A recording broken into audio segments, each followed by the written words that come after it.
नाज़रीन अस्सलाम वालेकुम। जी त मां अव्हांखे ख़बर खां आगाह कंदो हलां त यूनियन काउंसिल आहे टूसूर तालको सिजावल आहे, ही ज़िलो कमर शदाद कोट आहे। अव्हांखे नाज़रीन मां ॿुधाईंदो हलां त टूसूर यूनियन काउंसिल जेका तमामु मुतासिर थी आहे।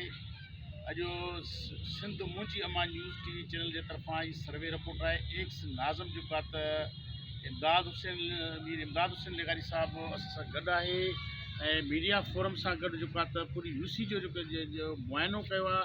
तक़रीबन जेके 4 वार्ड आहिनि यूनियन काउंसिल टूसूर जा, उहे 4 ई वार्ड मुतासिर थिया आहिनि। फ़सुलु बिल्कुलु तबाह हुआ ऐं ॻोठाणा जेके आहिनि से पंहिंजा उन्हनि जे ॻोठ ख़तमु थियण जे करे हू वाहन जे कपिड़नि ते जेको आहे त गुज़ारे रहिया आहिनि हिन वक़्तु निटण उस में। ऐं ॾिसूं पिया नाज़रीन त हिन वक़्तु उन्हनि खे न को राशन आहे, न को टेंट आहे। सिहत जे हवाले सां का बि उनखे सहूलियत न आहे। टाइफाइड ऐं मलेरिया गैस्ट्रो तमामु जेको आहे त उते कंट्रोल करे वई आहे। तमामु मासूम ॿार जेके आहिनि से बीमारीअ जो शिकार थी विया आहिनि। गवर्नमेंट जे तरफ़ां चूंडियल नुमाइंदे जे तरफ़ां का बि जेका सहूलियत मुयसरु न आहे।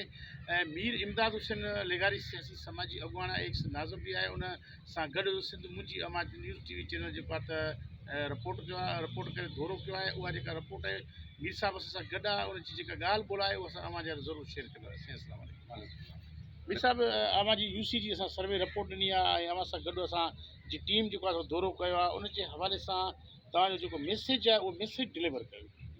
महिरबानी तव्हांजी, तव्हांजे चैनल जी। अॻु में बि अधु यूसी विज़िट कई हो, अॼु बि कई हो। अॻु बि ॿुधायो त ॾिसो पाण कंडीशन माण्हुनि जा घर हलिया विया आहिनि। जेका बीमारी जेको नंढनि ॿारनि में वॾनि में थोरी गैस्ट्रो या बीमारी थी आहे। असां चऊं था त असांखे 3 ॾींहं कैंप ॾिनी वञे, जेका मेडिकल आहे जेको उन्हनि जो इलाजु करे। ऐं असांजो राशन कोन्हे, टेंट कोन्हे, टेंट महिरबानी करे ॾिना वञनि ऐं राशन ॾिनो वञे सॼी यूसी खे। 4 वार्डनि में तमामु तकलीफ़ आहे, तव्हां पाण उहो ॾिठो महसूसु कयो। हींअर असां अपील कंदासीं चेयरमैन बिलावल साहिब खे ऐं वज़ीर आला साहिब खे, DC खे ऐं गवर्नर खे ऐं कमिश्नर साहिब खे ऐं वसारण अमीर गवर ख़ान MP असांजो उनखे, नवाब साहिब सदर ख़ान पंहिंजो खे, मीर नादिर ख़ान मक्सी खे महिरबानी करे असांजी यूसी खे अहमियत ॾिनी वञे ऐं उन्हनि खे जल्दी उन्हनि जो बंदोबस्तु कयो वञे, टेंटनि जो ऐं राशन जो महिरबानी करे। ऐं मेडिकल कैंप हणी वञे जीअं मां उन्हनि जो इलाजु थी सघे। मां शुक्रिया अदा कंदुमि तव्हां भाइरनि जो। महिरबानी।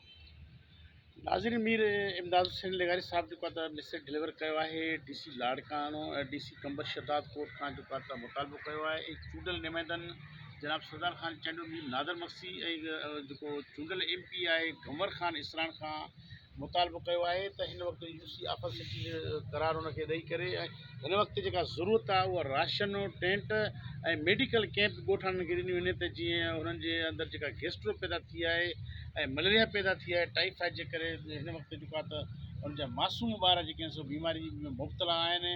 ऐं सुञाण धुरनि खां मुतालबो कयो आहे। वज़ीर आला सिंध जनाब PP चेयरमैन बिलावल भुट्टो ज़रदारी खां मुतालबो कयो आहे त ख़ुदारा हीअ MNA शहीद राणी मोहतरम वेनर भुट्टो साहिब जो तक़्वो आहे।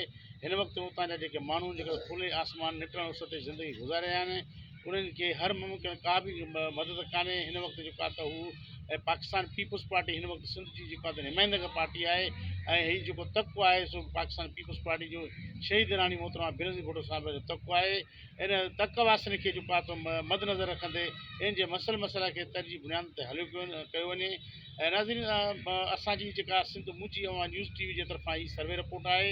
गुज़िरियल असां ॿिन्हिनि खां जेको आहे त हिन यूसी जी सर्वे कई आहे त तक़रीबन 60 खां 65 ॻोठ आहिनि, 4 वार्ड आहिनि। तक़रीबन उहो वार्डनि जे अंदरि जेके ॻोठ आहिनि बिल्कुलु तबाह आहिनि, फ़सुलु बिल्कुलु तबाह आहे। हिननि सुञाणंदड़नि खां बि मुतालबो कयो आहे, सियासी समाजी शख़्सियतनि खां बि मुतालबो कयो आहे त ख़ुदारा हिननि यूनियन काउंसिल टूसूर तालको सिजावल ते ध्यानु ॾिनो वञे। नाज़रीन, ईंदड़ वक़्त जे लाइ कैमरामैन मुश्ताक मुगीर सां गॾु डॉक्टर अब्दुल हफ़ीज़ बलोच खे ॾींदा इजाज़त। अल्लाह निगहबान। पाकिस्तान ज़िंदाबाद।